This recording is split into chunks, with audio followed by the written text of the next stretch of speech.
સ્વાગત છે exam today પર જીએસઆરટીસી કંડક્ટર સિરીઝ આપણે ચાલુ કરી દીધી છે. પૂરેપૂરો તમને અભ્યાસક્રમ કરાવવામાં આવશે. બરાબર મિત્રો, જે પણ વિદ્યાર્થી કંડક્ટરની તૈયારી કરી રહ્યા છે, નીચે નંબર છે 9510411961. કંડક્ટરનો પૂરેપૂરો સંપૂર્ણ અભ્યાસક્રમ ટેસ્ટ સિરીઝ પ્રમાણે સાથે ગુજરાતનો કરંટ અફેર અને ગુજરાત પાક્ષિક પૂરેપૂરી. બરાબર, આ નંબર પર મેસેજ જરૂર કરજો. તમારા બીજા મિત્રો જે પણ કંડક્ટરની તૈયારી કર્યા છે એમને પણ મોકલાવજો. ખૂબ ખૂબ ખૂબ ફાયદો થશે. આનાથી વધારે ફાયદો તમને કોઈ જગ્યાએ નહીં થઈ શકે. જે વિદ્યાર્થી જૂના છે એમને ખબર છે એક્ઝામ ટુડેનું બીજું નામ મિત્રો ટ્રસ્ટ છે, વિશ્વાસ છે. બરાબર, નજીવી કિંમતમાં આપણે પૂરેપૂરું સિલેબસ અભ્યાસક્રમ તમને ટેસ્ટ સિરીઝ પ્રમાણે એપ્લિકેશનમાં પ્રોવાઈડ કરીએ. તો નંબર છે 9510411961. આ નંબર પર મેસેજ જરૂર કરજો. આજનો આપણો ટોપિક છે જીએસઆરટીસી નિગમ પ્રશ્નો. જીએસઆરટીસી નિગમ પ્રશ્નો એટલે કે એનો ઇતિહાસ શું છે, એની સ્થાપના ક્યારે થઈ હતી, વર્તમાનમાં પ્રમુખ કોણ છે, તમામ માહિતી તમને આમાં મળશે. તો ટોપિક પર આવીએ મિત્રો. આપણો ટોપિક છે જીએસઆરટીસી નિગમ પ્રશ્નો. બરાબર, તો ક્વેશ્ચન નંબર 1 છે જીએસઆરટીસીનું પૂરું નામ શું છે. હવે તમે બધા બસમાં બેઠા હશો, તમે જોયું પણ હશે કે જીએસઆરટીસી, પણ એનું પૂરું નામ શું છે. ઘણા વિદ્યાર્થી મિત્રો ખબર હોવા છતાં પણ મિસ્ટેક કરી આવે છે, ભૂલ કરી આવે છે. તો Gujarat state road transport corporation. બરાબર, ખાલી એક વર્ડમાં મિત્રો એ લોકો ફરક કરતા હોય ને, આપણે ત્યાં મિસ્ટેક કરીએ. યાદ રાખજો, જીએસઆરટીસીનું પૂરું નામ શું છે, તો Gujarat state road transport corporation. સ્ટારમાં કરજો, વેરી વેરી ઇમ્પોર્ટન્ટ. જીએસઆરટીસીની સ્થાપના ક્યારે કરાઈ હતી? પ્રશ્ન છે જીએસઆરટીસીની સ્થાપના ક્યારે કરાઈ હતી. તો ક્યારે કરાઈ હતી મિત્રો? સાથે સાથે તમે પણ ટેસ્ટ આપતા જજો અને તમારા બીજા મિત્રો સાથે શેર જરૂર કરી લેજો. તો રાઈટ આન્સર છે મિત્રો 1 મે 1960. હવે 1 મે 1960 ને શું થાય છે? તો 1 મે 1960ના રોજ આપણો ગુજરાત રાજ્ય બને છે અને ગુજરાત રાજ્યની સ્થાપનાની સાથે જ જીએસઆરટીસીની સ્થાપના થઈ ગઈ હતી. વિદ્યાર્થી મિત્રો, એક્ઝામ ટુડે એપ્લિકેશનની લિંક નીચે ડિસ્ક્રિપ્શનમાં આપી છે, ડાઉનલોડ કરી લેજો. કંડક્ટર માટે ગુજરાતનો ઇતિહાસ અપડેટ છે, ભૂગોળ અપડેટ છે, કમ્પ્યુટર અપડેટ છે, વ્યાકરણ અપડેટ થઈ રહ્યું છે. બરાબર, વિજ્ઞાન અપડેટ થઈ રહ્યું છે, તમામ વિષય અપડેટ થઈ રહ્યા છે. સ્પેશિયલી કંડક્ટર અને સીસી બંને માટે જે લોકો બેઉમાં ફોર્મ ભર્યા છે તેમને તો ખૂબ જ ફાયદો થશે. સાથે ખાલી ગુજરાતનું કરંટ અફેર, કારણ કે કંડક્ટરમાં ખાલી ગુજરાતનું પૂછાશે, અને ગુજરાત પાક્ષિક પણ અપડેટ છે. તો જે વિદ્યાર્થીઓ તૈયારી કર્યા છે એપ્લિકેશન ડાઉનલોડ કરી લેજો. બરાબર, 9510411961. નહીં સમજ પડે આ નંબર પર મેસેજ કરજો. ખાલી એક વખત પેમેન્ટ કરશો મિત્રો એપ્લિકેશનની અંદર તમામ વિષયો ઓપન થઈ જશે. બરાબર, એક મહિનાની પ્રાઇસ ખાલી 189 રૂપીસ છે અને પૂરા વર્ષને જોઈતી હોય તો ખાલી 499 રૂપિયા. સાથે તમને ગુજરાત કરંટ અફેર્સની પીડીએફ બિલકુલ ફ્રી મળશે. સૌથી સસ્તું છે. અને અત્યારે કંડક્ટરનું જે સ્પેસિફિક છે મિત્રો, રોડ સેફ્ટીથી માંડીને વાહન એક્ટ, બરાબર, સાથે નિગમ, જીએસઆરટીસી, એ બધું પણ અપડેટ થઈ રહ્યું છે. તો 1 મે 1960 રાઈટ આન્સર છે. જીએસઆરટીસીની સ્થાપના કયા એક્ટ હેઠળ કરવામાં આવી હતી? તો કયા એક્ટ હેઠળ કરવામાં આવી હતી? વેરી વેરી ઇમ્પોર્ટન્ટ પ્રશ્ન છે, ઘણી વખત એક્ઝામમાં પૂછાઈ ગયું. રાઈટ આન્સર છે મિત્રો રોડ ટ્રાન્સપોર્ટ કોર્પોરેશન એક્ટ 1950. બરાબર, રોડ ટ્રાન્સપોર્ટ કોર્પોરેશન એક્ટ 1950. જીએસઆરટીસીનું મુખ્ય મથક, હેડક્વાર્ટર ક્યાં આવેલું છે? તો એ આવેલું છે અમદાવાદ ખાતે. બરાબર, સ્ટારમાં કરજો, અમદાવાદ ખાતે આવેલું છે જીએસઆરટીસીનું headquarter. Road transport corporation act કયા વર્ષે અમલમાં આવ્યો હતો? આ બધા જ પ્રશ્નો ઇમ્પોર્ટન્ટ છે.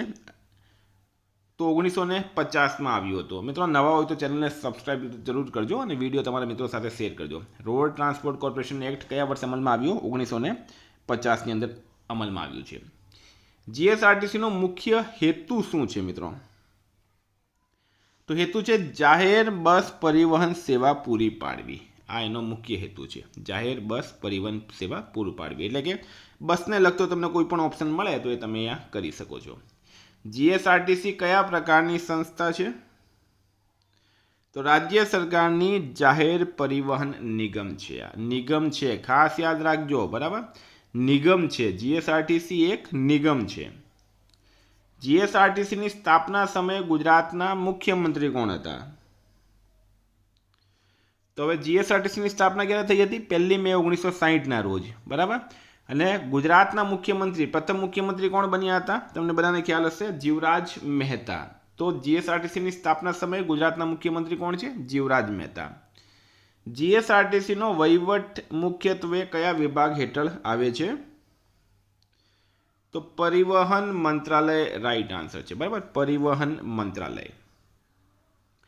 જીએસઆરટીસીમાં બસના સંચાલનનું મુખ્ય એકમ કયું છે?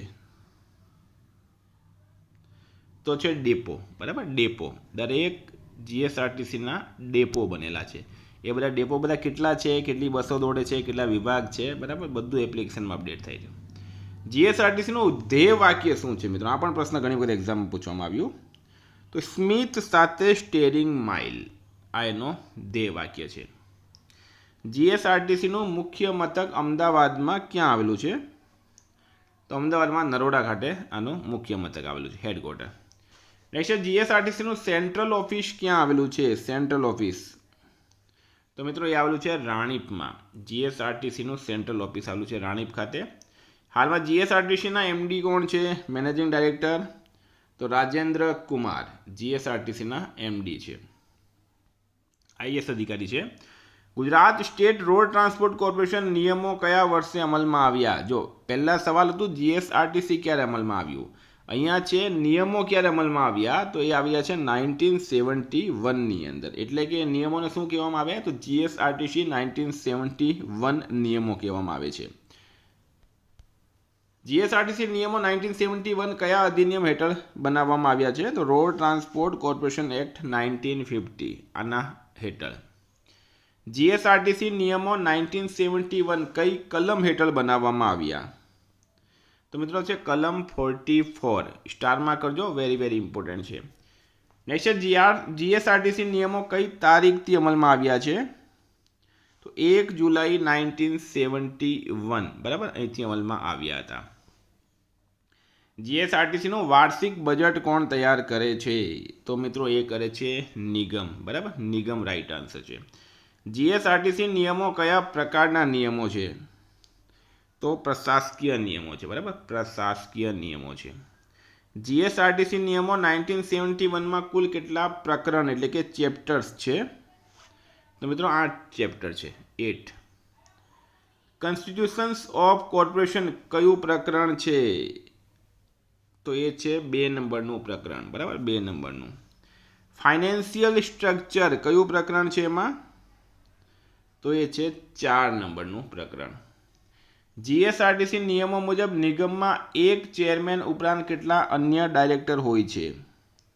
તો એ હોય છે મિત્રો 17, બરાબર, 17. નિગમમાં કેન્દ્ર સરકારના પ્રતિનિધિ તરીકે કેટલા ડાયરેક્ટર હોય છે? તો 3 ડાયરેક્ટર હોય છે આની અંદર. નિગમમાં રાજ્ય સરકારના પ્રતિનિધિ તરીકે કેટલા ડાયરેક્ટર હોય? તો મિત્રો એ હોય છે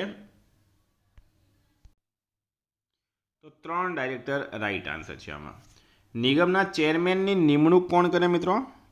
તો રાજ્ય સરકાર દ્વારા નિગમના ચેરમેનની નિમણૂક કરવામાં આવે, રાજ્ય સરકાર રાઈટ આન્સર છે.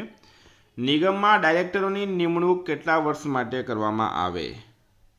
તો 3 વર્ષ માટે ડાયરેક્ટરની નિમણૂક કરવામાં આવે છે. નિગમની બેઠક કેટલી મુદતે યોજાય છે? તો મિત્રો દર 3 મહિને એકવાર યોજાય, બરાબર, દર 3 મહિને એકવાર યોજાય છે.